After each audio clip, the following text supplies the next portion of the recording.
Bonjour, je suis Tom Migo de Tom Migo Photographie. Dans les 3 derniers épisodes, nous avons vu comment nous pouvions traiter le bruit de vos photos. Alors, dans un premier temps, nous avons vu qu'il y avait deux types de bruit. Le bruit issu des ISO élevés et un bruit issu des expositions longues. Alors, la première vidéo, nous avons vu comment traiter le bruit dû aux ISO élevés en utilisant Adobe Lightroom 5. Si vous n'avez pas vu cette vidéo, je vous invite à cliquer sur le lien qui s'affiche. Dans un deuxième temps, nous avons découvert qu'il y avait une fonctionnalité dans la plupart des appareils modernes aujourd'hui qui permettent ou qui sont censés traiter ce bruit d'ISO élevé. Et si vous n'avez pas vu cette vidéo, je vous invite à cliquer sur ce deuxième lien. Et enfin, nous avons parlé du bruit issu des expositions longues et de la fonctionnalité que l'on trouve sur la plupart des appareils modernes qui est censé traiter ce bruit-là. Et si vous n'avez pas vu cette vidéo, bien vous cliquez sur ce troisième lien. Voilà. À la fin de cette dernière vidéo, je vous ai parlé donc de la fameuse soustraction d'images noires pour traiter ce bruit bien spécifique. Et je vous ai dit, bon très bien, ça c'est la méthode qu'utilise votre appareil, mais on peut bien sûr faire la même chose manuellement sur l'ordinateur en utilisant des outils comme Photoshop. Alors, je vous ai promis également de faire une vidéo, la voici. Alors pour vous montrer tout ça, j'ai pris deux photos. Et comme nous avons vu la dernière fois, il faut deux photos de la même exposition avec le même appareil dans les mêmes conditions. Alors là, nous nous trouvons dans DPP et nous voyons donc la première image, donc c'est une photo d'un journal, et nous voyons que l'exposition est manuelle, prise avec le Canon 60D, qui est un appareil avec un capteur de taille réduite, donc qui facilite la production de pixels chauds et donc de bruit thermique que l'on essaie de traiter aujourd'hui.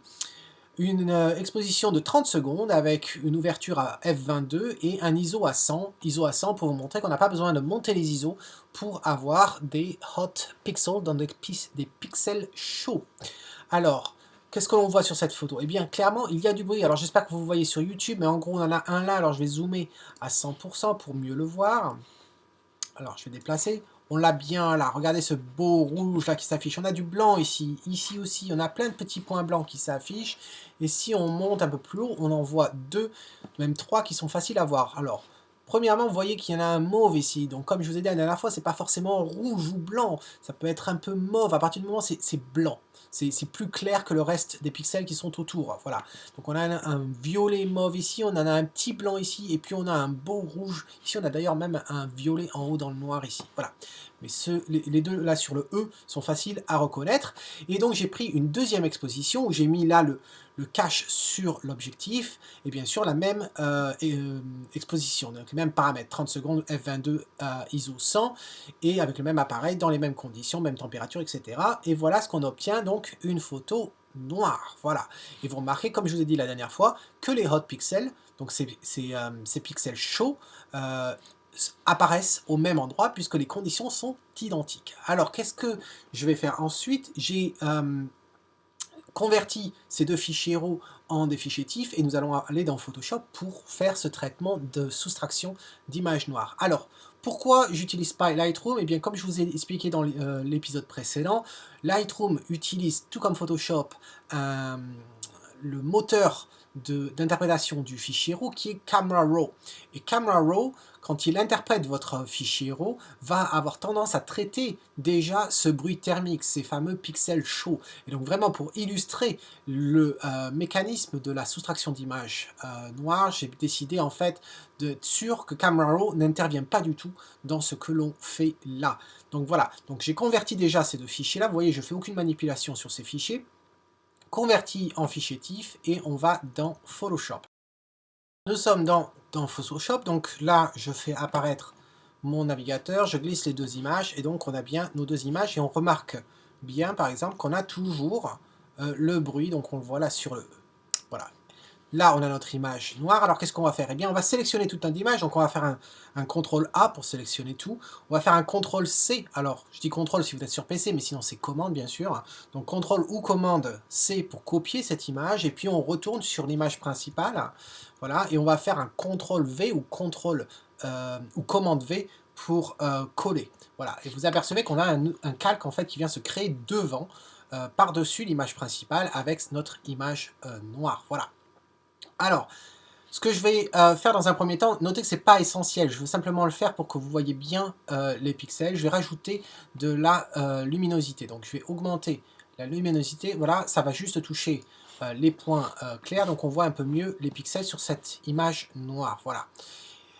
Donc là, ce qui est important, c'est de sélectionner le calque noir, donc notre image noire, et ensuite d'aller dans les modes de fusion. Alors c'est ce que vous voyez ici, qui est en fait marqué par défaut, c'est le mode normal, et si vous descendez, vous trouvez soustraction. Voilà, et là vous cliquez, et vous venez de faire une soustraction d'image noire. Et qu'est-ce qu'on remarque en fait?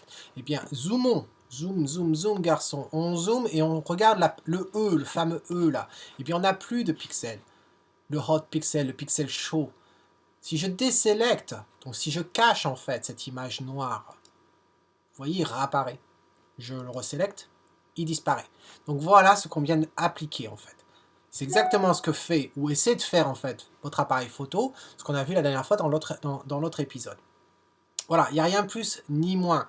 Alors, est-ce que cette technique de le faire manuellement va vous faire gagner du temps par rapport à celle de l'appareil photo? Non. Pourquoi? Parce qu'on a vu, il faut faire quand même 2 photos. Donc la première, et si vous prenez une photo donc de 5 minutes, et bien la deuxième photo qu'il vous faut pour faire cette image noire, il va falloir qu'elle fasse la même exposition, donc 5 minutes également.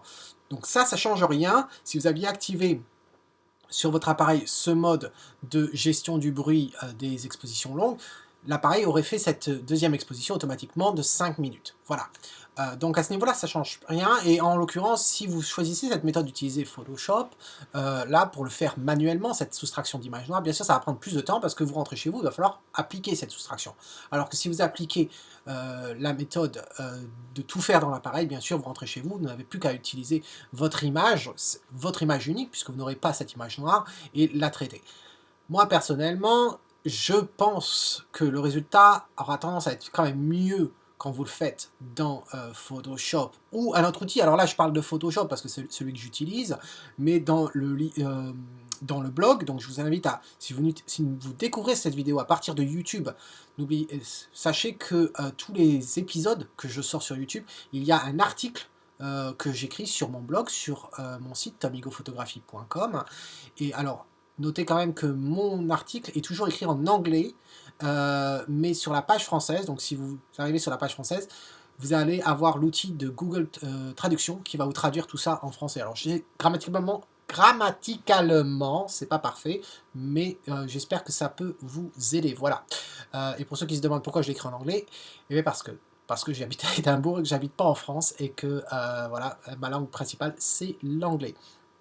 Voilà, donc bref, tout ça pour dire que si vous n'utilisez pas Photoshop, si vous n'avez pas Photoshop, si vous avez peur de vous dire qu'il va falloir dépenser des sous pour faire cette application de cette méthode par soustraction d'images, eh bien non, dans mon article de blog, je vous ai mis des liens vers des applications gratuites qui font le même travail. Voilà, donc dites-moi dans les commentaires ce que vous en pensez, qu'est-ce que vous préférez, vous allez utiliser, ou vous utilisez déjà la méthode que on trouve directement dans l'appareil photo, ou bien appliquer cette méthode si dans un logiciel, faites-moi le savoir. Et puis en attendant la prochaine fois, eh bien c'est Tomigo qui vous dit, si vous aimez ce que vous voyez, eh bien capturez-le. Et attention à ces pixels chauds. Ciao.